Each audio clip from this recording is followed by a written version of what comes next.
Well, we have a lot to cover on this episode of Ron Spomer Outdoors Podcast. From grizzly bears to Kubota tractors in the moose woods to 338 federal cartridge.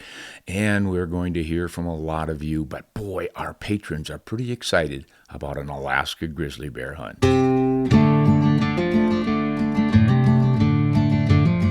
Some of our patrons who have been asking about this, they sort of get the inside scoop, and they knew that I've been up in Alaska, and they're just kind of chomping at the bit. This is from patron Mark, who says, "Hey, I just saw that your grizzly hunt has been going on up in Alaska. Sounds like you were successful, so congratulations. I can't wait for your podcast." Well, this is it, Mark. The wait is over. So, Mark and everyone else who's been asking about this grizzly bear hunt, I think I'm just going to share the story with you. Last winter at one of the shows, the Dallas Safari Club show, Betsy and I were sort of grabbed by some folks at a booth who were selling hunts up in Alaska. It was called Bushwhack Alaska Adventures. Never heard of it before, but a couple of the gentlemen there had seen some of my videos, and they recognized me, and they said, "Hey, Ron, we're just starting up this new operation. It would be fun to have you up there, kind of help spread the word. What do you think about a hunt with us?" And I said, "Boy, an Alaska moose hunt would be really fun." They said, "Yeah, we're kind of booked up on Alaska moose. That's a hot item these days. But there's this special conservation season for big boar grizzlies that are eating all of the moose calves. They just cannot get their moose population built up because there's these effective giant predators out there who have learned how to take those moose calves. They're also doing considerable damage to the caribou herd. So they've got an extended season. You can actually get 2 tags. And if you want, you can also get 5 black bear tags. Well, those were more bear tags than I needed, but I let them talk me into a grizzly bear hunt because, of course, there's also some fishing involved, which perked Betsy up. She just loves to fish. So we talked to these gentlemen and really thought they sounded like some honest, hardworking guys and had a pretty good operation up there. Now, they weren't completely new because essentially what they'd done was bought an existing lodge that had been run for many, many years by some other outfitters. They just had taken it over and upgraded a little bit and were getting pretty excited about a new team of guides and such, and they were going to have a great operation. So we signed up for it and ended up just having a delightful time. And it wasn't so much the wonders of Alaska alone that made this hunt stand out, but it was the lodge and especially the people running it. They just had a cadre of young men in there who were wonderfully, refreshingly polite and respectful and helpful and all the things you want in a guide and then some. It was just remarkable. Betsy had a great time visiting with all of them. They all had some great career plans ahead, but right now, in the ages that were roughly 20 to 25, a couple of them were maybe a little bit older, getting up there into the 30s, but they were living their life adventures as guides in Alaska and having a great time and sharing it with folks like us and really taking good care of us. A couple of young gals working with the chef in the kitchen kept us well supplied with food and a lot of it, really good stuff. So it was a comfortable, spacious lodge. And of course, I didn't get to spend a lot of time in it because if you're going grizzly bear hunting in Alaska, you're going to the real Alaska, the wilderness. We hopped on a bush plane, a Beaver, one of the famous bush planes up in Alaska, for hauling a lot of gear. And who do you suppose our pilot was? A gentleman with whom I have flown and hunted in Alaska before, quite a famous master guide up there. I hadn't heard from him for several years, but it was Jerry Jakes. And my goodness, what a bunch of stories he had to share with us. We'll have a podcast with Jerry coming up in which he describes what it's like to have your arm in the mouth of a bear. And that's what I was hoping to avoid myself. So I took a few of his hints and tips, and we hopped on the plane, and he flew us a long way deep into the wilderness, scouted around a little bit looking for a good lake to land on that looked like it would have some reasonable bear habitat. And it was a nice combination of some high tundra and some good woodlands, some spruce forests, lots of willows and alders and the usual stuff, but a good mix of habitats with some lakes and some streams running through it, about what you would expect to be enticing a bear, because that sort of habitat, I think, is going to be a good calving ground for moose. The bears are going to walk around looking for those moose calves, smelling them out. As we all know, bears have an incredible sense of smell. In fact, Jerry told one story of once flying hunters, and he was going in and out, picking up the camp and the gear and the meat and everything. And as he flew back every time, he saw this bear working toward a moose kill that one of his clients had made a day or two before.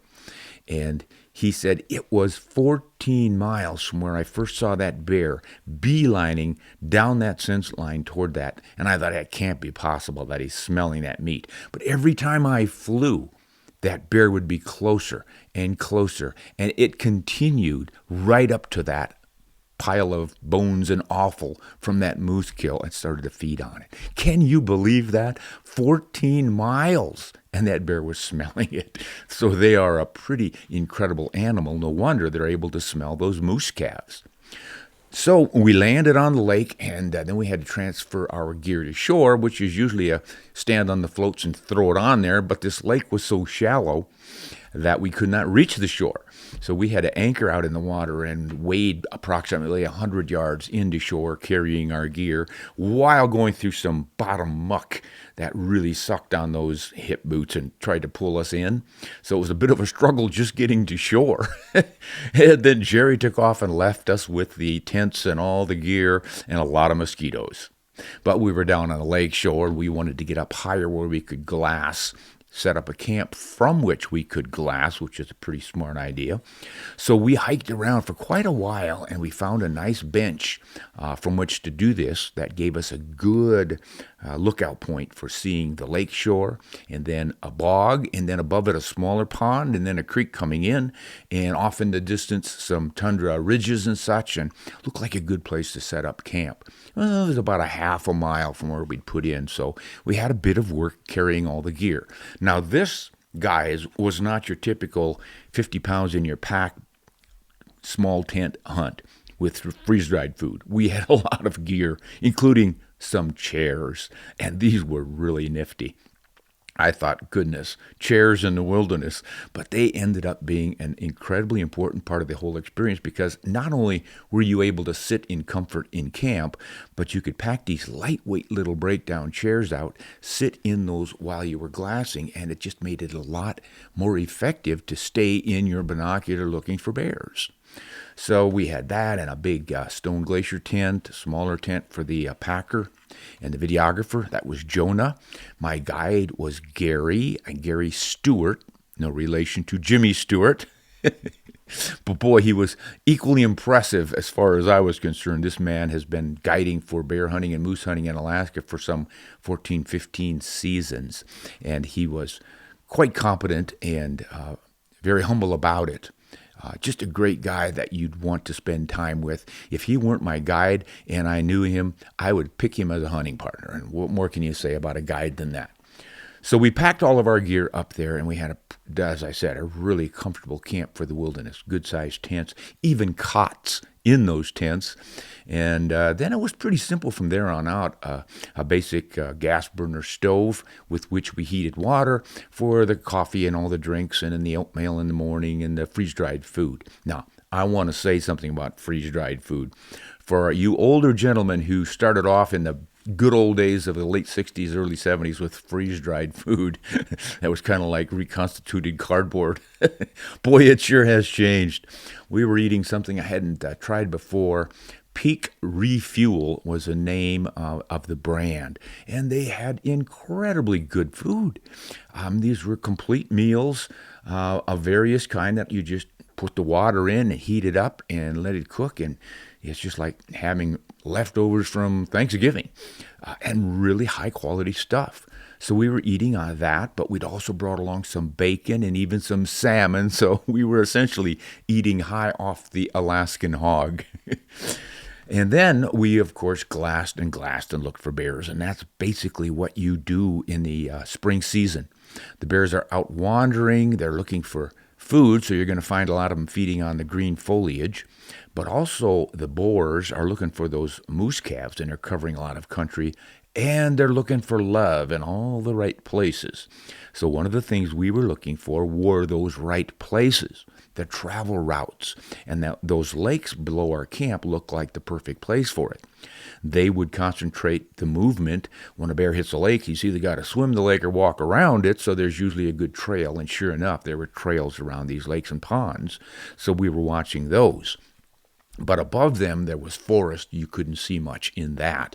You get a grizzly in a forest of spruce mixed with willow and birch and alder and whatnot, and you might glimpse a bear, but then he might disappear for long periods, and you might not know where he went. So you're a little more interested in finding them out on the open tundra. But there's not a lot of moose calves on the tundra, and probably not a heck of a lot to eat because it was strangely dry up there. A lot of the wildflowers were already drying up. It just didn't have that lush feel that you usually get. The upside to that, of course, is that we didn't get drenched with rain. We had one day where it looked like it might rain, but it held off. A few little sprinkles, and that was kind of nice. Now, the mosquitoes were as bad as predicted, if not worse, but we were well protected with our chest waders. I had some Sims wader on, and those are quite comfortable to wear all day, every day, because they breathe. They're Gore-Tex layers, extremely rugged. I've been using those in Alaska now for many, many years. And then a raincoat over that, both to break the wind and, of course, if it starts raining. And then it was cool enough that we had our shirts on, long-sleeve shirts. And then in the middle of the day, of course, it would warm up, but we still had good protection there. The only really problem were hands and face.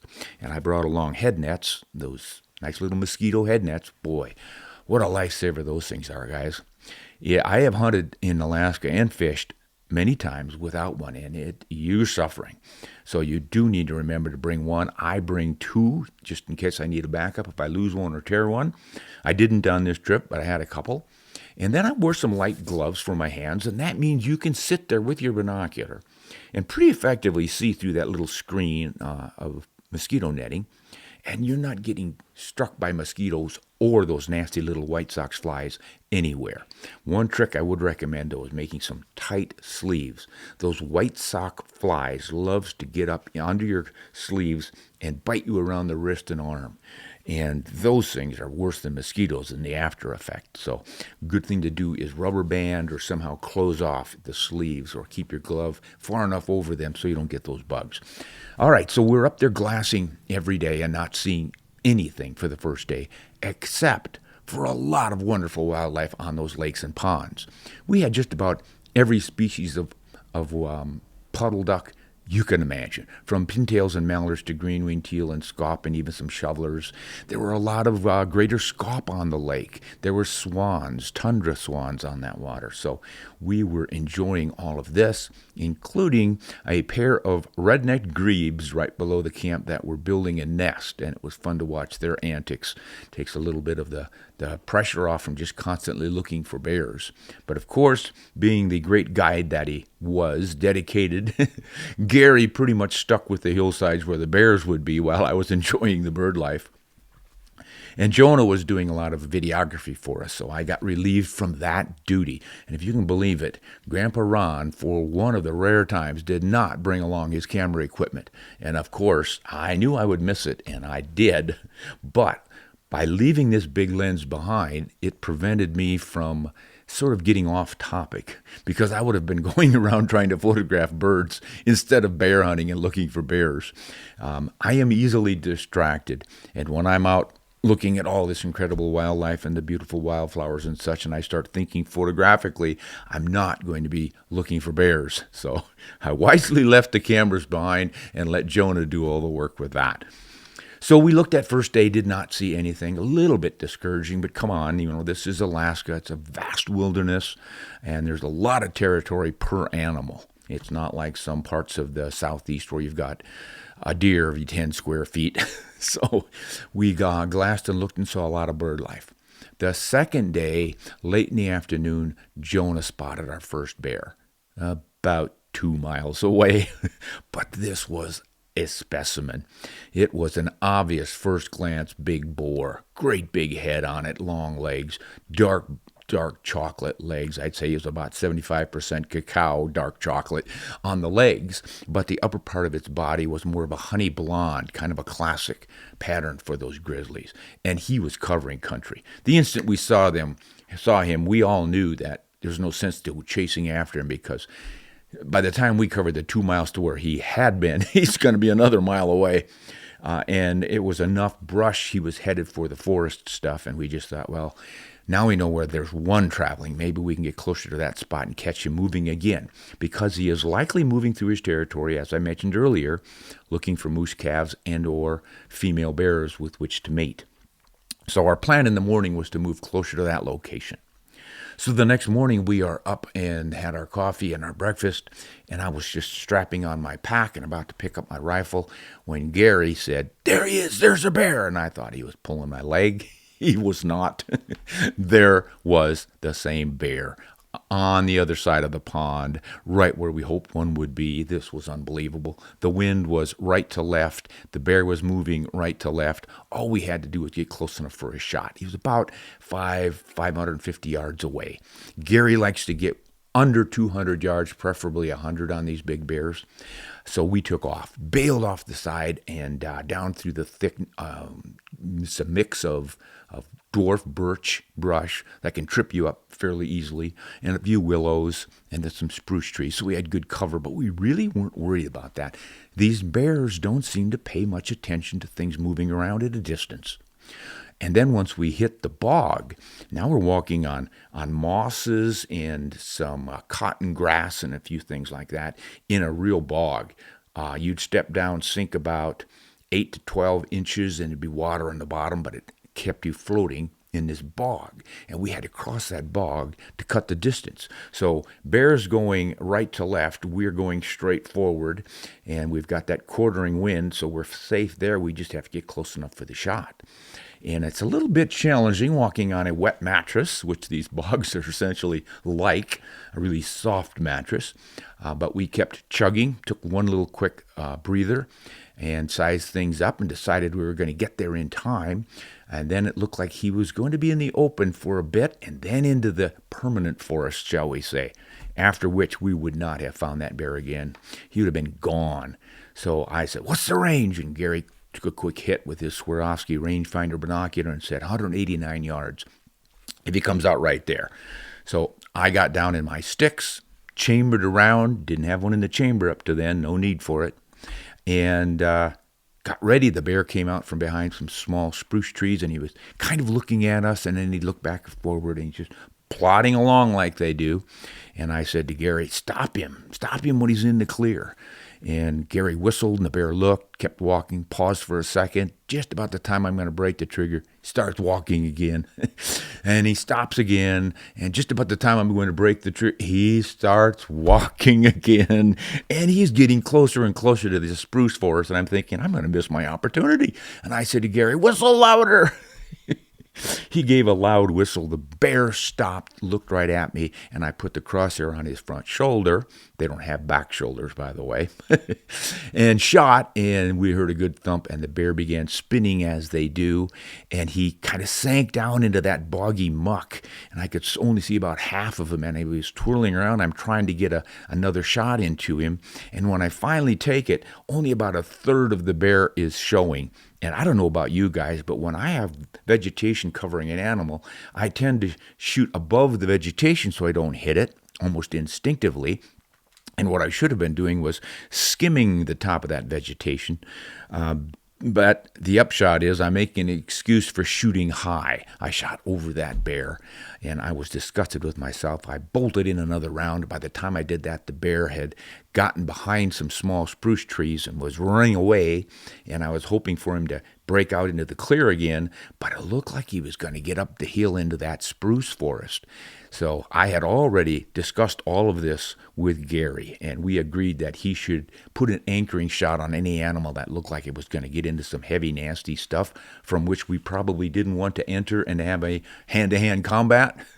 This is a bad scene when you're bear hunting like that. So I had told him, yeah, if it looks like somebody's going to sneak into or rush into the brush like that and give us a lot of problems later, go ahead and help me out with a shot.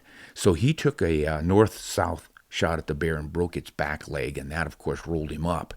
And then we hurried over there because we couldn't even see the bear now with all the brush, and it sunk down in there. Could just catch glimpses of his head every once in a while. By the time we got there, he could barely lift his head up. He was almost finished. So I put a finisher on the high shoulder, hit the spine, and then it was lights out, and there was our bear. And oh my goodness, guys, what a medicine ball sized head on this bear. I don't know if you guys know what medicine balls are. When I was a kid, they were kind of going out of favor, but we had them in the gym at school. Big leather ball, pretty heavy, and you would throw it around to help build up your upper body strength. And they were pretty massive, but that's what this bear's head looked like to me. A medicine ball with ears and a nose and some really big teeth. This was really a big-headed bear. The body wasn't all that long or huge, and he was badly rubbed on the back, which is usually the case this late in the year. You usually want to get your bears for a rug early in May when they come out of hibernation before they start rubbing. And this guy was heavily rubbed from about halfway back. Also heavily scarred. He'd been in a lot of fights. He had bite marks on his rump. He had some naked pieces where hide had been ripped off, it looked like. And he was a fighter, that's for sure. But all his teeth were still there, and he had some beautiful black claws up front. That's where all the work is done. And the front legs on those bears are just massive. You remember the old Popeye cartoon with the big forearms on Popeye? He had nothing on these bears. The forearms on these things are just unbelievable. So there was our bear, and we had him. Now, I need to talk about, before I talk about the knife that skinned the bear, the rifle and the bullet and everything else, right, guys? What was I using? A .338 Federal. What is that? A lot of people have never heard of it. Well, that is the .308 cartridge necked up to take a .338 inch diameter bullet. Same one that the .338 Winchester Magnum shoots, but it's a short action. Now, that's not exactly a powerhouse that we would think of as a first line for a grizzly bear hunt. Why did I choose it? Well, it wasn't my first choice. My idea for this hunt was to use a weatherproof Park West Arms SD97 bolt-action rifle. That's their less expensive model with the round bottom receiver that they can manufacture for less cost. And they generally put it in a Macmillan custom synthetic stock, stainless steel action and barrel, and then they coat it as well with Cerakoting, I believe. So it's weatherproof, fairly lightweight, and nice trim stock. I really like the stock lines on this. I wanted to get it in a short action to keep the weight down even more, and then get it with a short barrel and put a suppressor on it so I could shoot quickly in heavy cover if I had to without worrying about blasting my ears out. But they didn't have the parts. By the time I contacted Park West and asked them to build this for me, they didn't have a .35 caliber barrel, and what I wanted was a .358 Winchester. That's the .308 necked up to .35 caliber, so I could be pushing some 250 grain bullets. They're not going all that fast, but fast doesn't really matter when you're in close. You want mass, you want weight, you want momentum in that bullet, and I thought that would be a good one. Since they didn't have a .35 caliber barrel and wouldn't get one in time, Ward Dobler, the shop manager, said, I do have a .33 caliber barrel. We could make you something there. And I go, well, if we want to stick with this short action and all, and a short barrel, we better stick with a short cartridge. So .338 Win Mag isn't going to work. Probably have to go with a .338 Federal. I think we can get like a 220-ish grain bullet, maybe a Barnes X or something that we know is going to stay in one piece and really penetrate. Well, yeah, I think we can do that. So sure enough, they had the short action, they had the barrel. Then it was, we can't really get this barrel turned down to work with that suppressor you've got. It's a little too thin. A small barrel. Oh, croupy.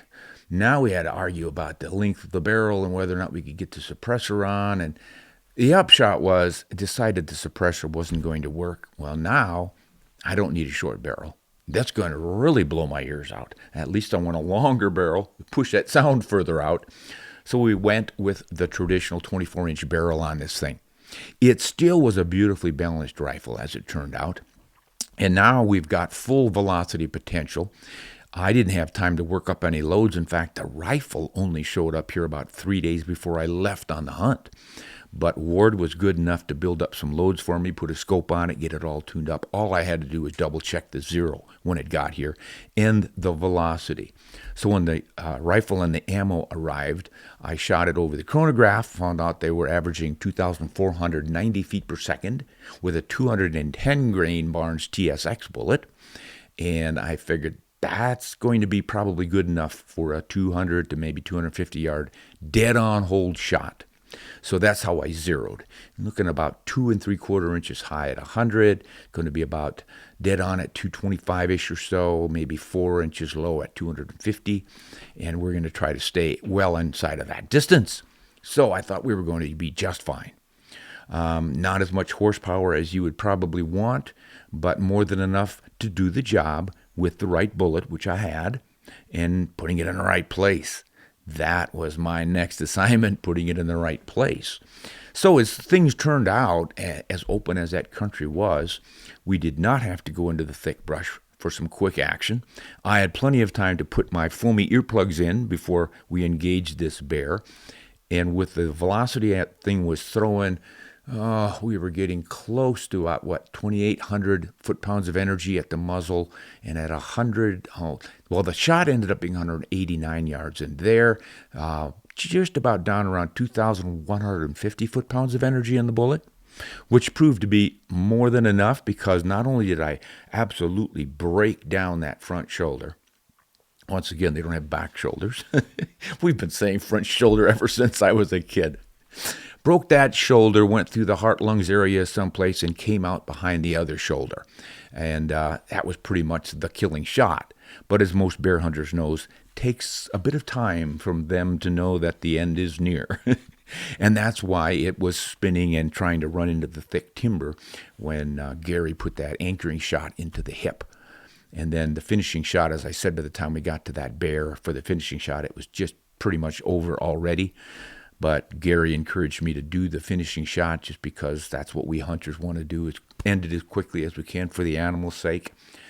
And there it was. Would I say the .338 Federal is the ultimate bear hunting cartridge? No, certainly would not. But it is a way of considering your effectiveness. If you think you're going to be more effective with a short action chambering and a short rifle with a short barrel with a suppressor on front for the sound thing so that you are just free to shoot quickly and you have the right equipment that you can use quickly, all the rest of those things, that's a part of it that we need to consider. It's not just, do I need to shoot a 300 grain bullet at X feet per second and then not consider the rifle needed to launch that bullet effectively. You've got to consider the entire package and how it works with you as part of that package. If you can't handle a big heavy rifle in the recoil and you're flinching and stuff, what's the point? So do consider things like that. Now, if I had to do it again in a short action and I had plenty of time, I would try that .358 Winchester, look that baby up sometime. It's a pretty effective little option. But I would also consider going to one of the fatter short magnums, like the 300 SOM necked up or the 300 WSM. 325 WSM would be a pretty good option. 32 caliber bullet, get them up to over 200 grains, good velocity on that. A lot of good options to consider. But I think the old standard up there for brown bears and grizzly bears of that .338 Win Mag is darn good. And of course, that one only requires a 30-06 length action. And there's not that much difference between that and the .308 length actions, the short action versus the standard action. It's not like you've got the .375 H&H full magnum length action, which is a little bit slower to cycle. But gosh, I noticed that in the excitement of a hunt like that, cycling a bolt action, regardless of its length, is pretty quick if you've practiced with that length action. I don't know if that's the major concern. So I probably would look at a .338 Win Mag, but first thing I would do is try to get this Park West Arms SD97 short action with the short barrel like I wanted in that .358 Winchester. That would be a fun one to try. Anyway, that was the hunt. Then came the skinning, and of course, I had to use my knife. Now, I've done some deer with this and really loved its performance. But I pulled it out and started working on the bear. And Gary, of course, being the professional bear skinner that he is, asked, "What's that knife you're using?" And I said, "Oh, it's the Ron Spomer Classic Hunter. You want to try it out?" Well, of course he did. And he was impressed. And that impressed me because he is skinning a lot of bears and moose and such. And he said, "Boy, that is a nicely balanced knife. And it's remarkably sharp." Well, I had sharpened it to within a fare thee well before I left. But I was interested in how well it would stay sharp. And as it turned out, it was still shaven hair after we skinned that bear. Now, I didn't skin all of the bear, only half of it. Gary was on the other half. But still, it was pretty impressive work, and the knife did just what you would expect a knife to do. Now, what I would recommend for anybody looking for a knife that holds an edge really well, if you cannot afford the finest, longest-lasting knife edge, which is the friction-forged knife from Diamond Blade Knives, that thing has been proven time and time again to hold an edge longer than any other steel out there. 10 times longer than the second best. But this new MagnaCut steel that they're using on this knife from Knives of Alaska is coming awfully close. That one is the new second place winner. They just did some more recent tests using it against the Diamond Blade, and it hung in there a lot longer than the old best. So I think that's a good, more affordable option, especially with this G10 handle, which is also more affordable. So you guys might want to look into something like that. But I am really excited about this MagnaCut steel. I think that's kind of going to become the go-to steel for knives from here on out, from what I've been hearing. So we can cover that a little bit more. Now, if you guys are interested in seeing some of this action, we'll be putting together a video of the hunt, and then I'm going to do another video reviewing the rifle. Betsy and I will go out to the range here, and we'll do a real deep dive on this Park West Arms Model 97, SD97. It's, I think, a good, if you're looking for a controlled round feed action, built to the highest quality standards of all American parts by American workers right here in America. This is kind of a big deal with me as well as many of us out there. We just like our firearms made in America. And these guys do that. They're in South Dakota, and they're making their top-end, top-quality, so let's call them the African Safari-style rifles with fancy walnut stocks and everything. That's the SD76 with a square bottom like the old Winchester Model 70s and the Mausers. But this round bottom 97, that's a little less expensive and all, is the perfect companion for a place like northern Canada and Alaska, any of this wet country where you're going to really be out in the rough stuff and you might have to brutalize that rifle a little bit. And then the Macmillan synthetic stock, that's kind of a no-brainer. You don't have to worry about damaging your stock all that much. I'm not real crazy about dragging a exhibition-grade walnut stock through that country. So that will be covered in our videos on Ron Spomer Outdoors regular channel. And we will also, with that Park West Arms rifle review, be looking pretty hard at the cartridges. We'll show the cartridge and the bullet and the recovered bullet. Though this is something else I need to say. Usually when I shoot an animal with a Barnes bullet, whether it's the MRX or the TTSX or the TSX, I will not find that bullet because it sailed right through. But on some bigger animals like this bear, it's a pretty good chance it's going to land on the skin on the offside. And that's where we found this first bullet that hit the shoulder. And it was behind the shoulder on the other side, right up against the skin. So I easily plucked it out of there and went, wow, that thing is really short. It looks like it lost a lot of weight. Usually there are the big petals sticking out. They were all sheared off. And I thought, my goodness, what did this bullet do? When I got home, I weighed it. Instead of being 210 grains, it was 130. That is the most weight loss from a Barnes bullet I have ever recorded. And I've recovered a fair number of them. The second worst one had 2 petals missing. I don't remember the weight difference on that one. This one had all the petals missing. And pretty much all the nose was gone on this thing. So it only weighed 130. Yet it still plowed all the way through that bear to reach the hide on the far side. And that front leg was just hammered, and it was just flopping around. It wasn't just sort of injured. It was destroyed. And that's what you want with a big animal like that can destroy you with those big claws. So mix that in with the rear leg broken, the hip area broken by Gary, who was using a 375 Ruger. Good recommendation on a cartridge up there too. That's a standard length action, by the way, so that's a good option instead of the 375 H&H. But those two did the job, and that's the important part of this whole operation. So watch those videos. They'll be coming out here fairly soon. Anything else we can add to that, Betsy? We went fishing. Oh, we went fishing. Well, see, now this is the sweet part about a spring hunt in Alaska, especially after May. It can still be pretty stormy, cold, winds blowing. In fact, the week before we got there, they had a solid week of 30 to maybe 50 mile an hour winds. I don't know about you, but I don't like to fish in wind like that. I don't even like to bear hunt in winds like that. They were successful on their bear hunts, but I don't think there were many fish caught that week. Well, we got just the opposite. A couple of beautiful, calm days, some windier days, but nothing close to even 20 miles an hour, probably maybe 15. So we got out and got some great fishing in. Now, we stayed at Terralick Lodge, and we were able to literally drive to a put-in with a boat, typical what we do down here in the lower 48, just drive to the put-in and up the river and fish. And we started off catching a bunch of smaller rainbows while looking for the big one that we never quite got. Picked up a few lake trout while we were doing it. Betsy was having a blast out fishing me as usual. Saw some beautiful country, including some waterfalls that were just impressive. Not tall, but powerful. My goodness, the way that water comes sweeping down through there and carves all these deep, deep holes. You look into those and you think, there could be a whale down there. There's enough water in that. I do not want to fall into it. I don't understand these kayakers who like to go through that stuff. Scares me. Betsy's a kayaker. She would have gone through it on a soda straw.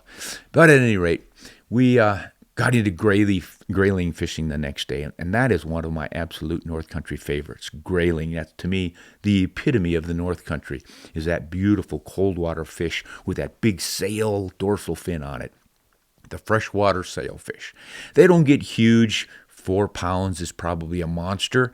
Usually you're looking at them in the 8-inch to 14 to 16-inch range. If you're getting into 14 to 18-inch grayling, pretty darn good. Seemed to be what most of them were for us. We were getting them on small spinners.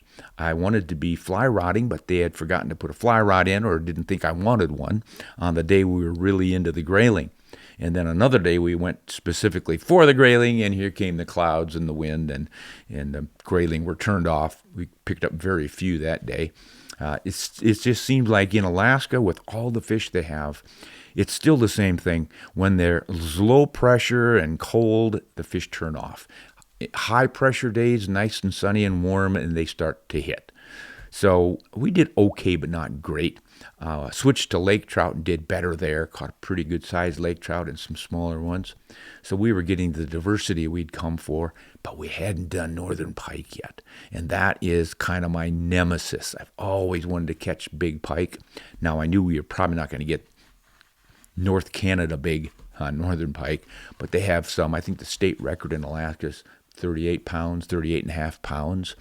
But they're few and far between, more like 30-inch fish, let's say 24 to 36 inches big for pike up there. But you can catch them on flies in some of these small lakes, and they had one. The outfitter knew of one that they fished pretty regularly.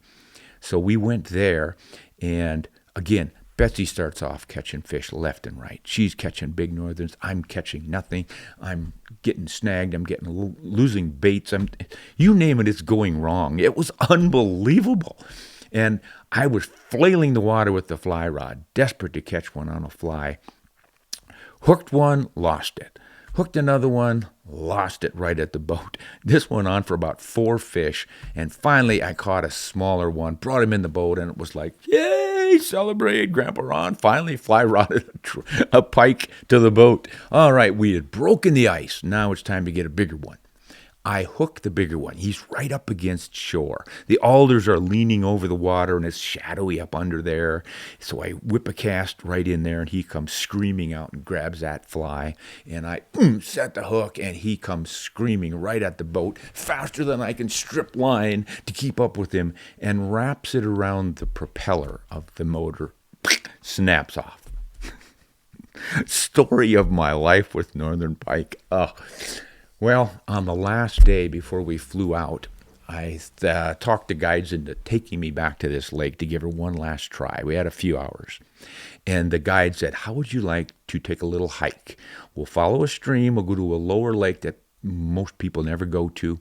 And we'll have to wade, but it's pretty shallow along the shoreline. It's not too brushy, and you've got some spots to cast. And I'm going to give it a try. Well, this sounds like a real adventure. Not in a car or a plane or a boat. You're hiking. You're literally wading down the stream to get to this hot spot back in the boonies kind of thing. So it was a real adventure. Well, we did that.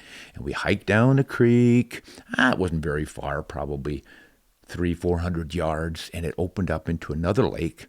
And right then and there, I started catching pike. And I got the fly rod going, and I just had a delightful time doing what I've always wanted to do, casting in shallow water with a streamer and getting some pike. Again, they weren't monsters, but the biggest one I got was 31.5 inches long. I'm counting the half inch on this one, guys. And it put up a beautiful flight, even came out of the water and splashed and jumped a couple of times. And it was just a delight. And it wasn't just the fish and the size of the fish. It was the location and the company. My guide was of a similar mindset. He loved the same thing. Getting into an area like that, all quiet, no other boats around, no houses surrounding the lake, it's pure wilderness. And being able to cast a fly in a place like that, dead quiet, and you get the feeling that no one's been there before, there's no sign of man. That was the thing. And then you make that purist sort of a fly cast. I don't know what it is about fly rodding that makes it more special than spinning or bait casting or anything, but there's just something about it that grabs me. So he and I were of the same mindset, and I shared it with him. He's the guide. He's there to take me to the fish, but I know he wants to do the same thing, so we would trade off. I'd give him the fly rod and he would catch one while I threw a spinner, and then we'd trade back again, and we were just sharing the joy of that kind of an experience. And I wish that kind of joy to all of you who listen to this podcast. Whether you're hunting or fishing or trapping or just photographing wildflowers or picking berries, whatever it is you do to put you back in touch with the real world, the nature that has nurtured us for hundreds and thousands of generations. It's within us. It's just some instinctive urge that we have. I call it the atavistic urge, harking back to our forefathers, when we all understood how we lived with nature by utilizing nature. We didn't set ourselves apart from nature in man-made structures and cities and water control structures and all the things we have today that isolate us from nature. We got out and utilized what nature provided us, which was, of course, the wild, pristine waters, whatever vegetation we found we could eat without getting poisoned, and then the birds and reptiles and mammals that we could capture for food. We didn't have wheat and corn and pumpkins and all the modern agricultural produce we do now. We had to depend on what nature provided, and meat was a big part of that. And the whole system works so beautifully because nature reconstitutes itself, reforms itself, and it's perpetual. It's a perpetual motion machine, and we are part of it. And this, I think, is why we love to get outdoors, and we just know instinctively that that's where we belong. I'm not saying that I could survive full-time out there, or maybe even for a month without modern accoutrements like firearms and fishing rods and reels and steel hooks and all that stuff. But still, it's a lot closer than staying home and buying my salmon from the store. So that was our Alaska adventure. If you guys are interested in a trip like this, and I think most of you probably are, it's just kind of the American classic when we think of hunting and fishing. The ultimate destination seems to be the last great frontier, Alaska. And the wonderful thing is it's still there, despite the burgeoning growth in Anchorage and increasing tourism travel and all. There's still vast, vast reaches of Alaska that have no roads. The only way you reach it is by dog sled or snowmobile or plane. Most commonly, it's the airplane. But even then, there are some areas they cannot land a plane. And it's just so wild that it intimidates you. It really, really puts you in your place. But the easy way to see it, of course, is with an expert guide, and that's what a place like Bushwhack Alaska Adventures offers you. Initially, you've got a modern lodge in which to stay and be comfortable and have your hot showers and plenty of food, and then you can go out for the day in the boats or hiking, climb a mountain, whatever you want to do. But if you want to have a wilderness camp, they'll fly you out or boat you out, drop you off with your guide, and there you are camping with just your basic essentials, so you can get as raw as you would like. And when you fly in and out of that place, about an hour from Anchorage, the lodge is in Iliamna, just a little village on the Iliamna Lake. I think it's the largest lake in Alaska, which is saying something because they have some big lakes there.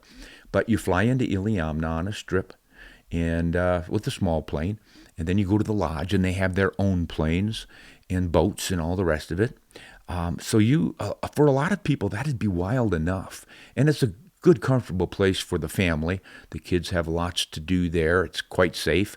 They don't let bears run through the bedrooms. And they'll get families in and out of there on a regular basis. And a lot of the younger folks will go hunting for caribou or moose. The caribou population is really down. Not only are the bears keeping the calf production down by killing too many of them, but the wolves are the biggest problem on the caribou because they're big runners out in that tundra, and it's just difficult for caribou to stay ahead of them.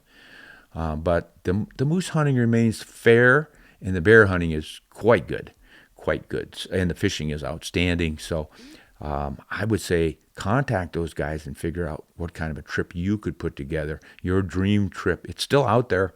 And from the looks of it, it's going to remain that way for quite some time. I think Alaska is going to remain wild for a long, long time. But don't wait forever. You know, we always say the perfect time might never occur. So you've got to make it happen while you can make it happen. Too many folks have said, well, when I retire or when I make enough money or when, and then the when never really comes. You might find yourself debilitated by something. You might find out that all that money you made suddenly went away. Who knows what? Life throws curveballs. So go for the gusto while you can get it. And Alaska has got a lot of gusto. Guys, I want to say something about this sale of public lands. I try to not be political on this station. Your politics is your business. But there are some politics that you just can't avoid if you're a hunter or a gun owner, especially. There are organizations that address that pretty regularly. But boy, this is kind of I won't say it's unprecedented, but it's reared its ugly head again because this happened back in the 80s. And I'm talking about converting our national forests and BLM lands, public lands that you and I own and hunt and fish on, camp on, selling those. You know, it's part of this big, beautiful bill that's in Congress now. I don't know what's all in this bill, but I do know this part disturbs me. I don't think we want to be giving away, selling, or anything else our public lands because there are so many of us now who depend on those for our recreation, for our freedom. And to me, the ability to get onto a chunk of property and walk, hike, fish, hunt, camp, without having to pay the man, beg permission, and follow 60,000 different rules and regulations and such, that's a big deal. And they want to sell that to the highest bidder.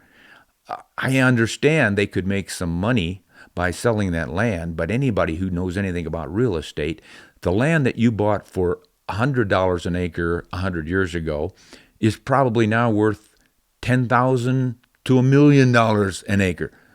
Location, location, location. And if you're an elk hunter, location usually means a big national forest somewhere. Do you want some private individual to own that? I don't know that I need to harp too long on this because most of us who hunt know that The public land is our refuge. It's where we get to go without having to pay these exorbitant fees that you sometimes pay on private places. So I just want to make you aware of this. This is going on right now. I don't know what position your senator would have on it, but I would, if I were you, contact your senator and say, look, I do not want to sell the National Forest lands. I do not want to sell the Bureau of Land Management public lands. I want to retain those because they are going to pay dividends and give us our freedom for the next 100,000 years, and we need to keep those in public ownership. It's worked well since Teddy Roosevelt and the rest of the early conservationists started that whole program, and I think it can work well in the future. This is not to say that the management that they've done on those lands is the best, but I would rather fight for better management than not have any land to fight for at all. So do contact your senators, probably your representatives in the House at some point. They're going to probably be looking at this as well.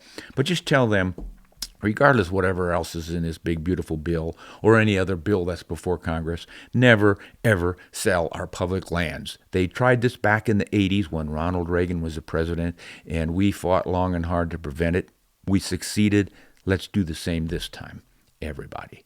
I got a quick one here from a patron, Mark, about this tractor I mentioned early on. This is funny. Mark says, hey, I don't know anything about that. I'm not sure what our conversation was up to then, but he says, look, in eastern Idaho, it's a little bit different in some places. And here's one you might like to hear about. About 20 years ago, I was hunting in western Idaho. I had just climbed up to a road that I thought my pickup was on, and I heard an odd sound for where I was at. So I sat down and I waited, and sure enough, here came a guy driving a small Kabuto, how do you pronounce that, Kabuto tractor, with a loader on it and a PTO winch.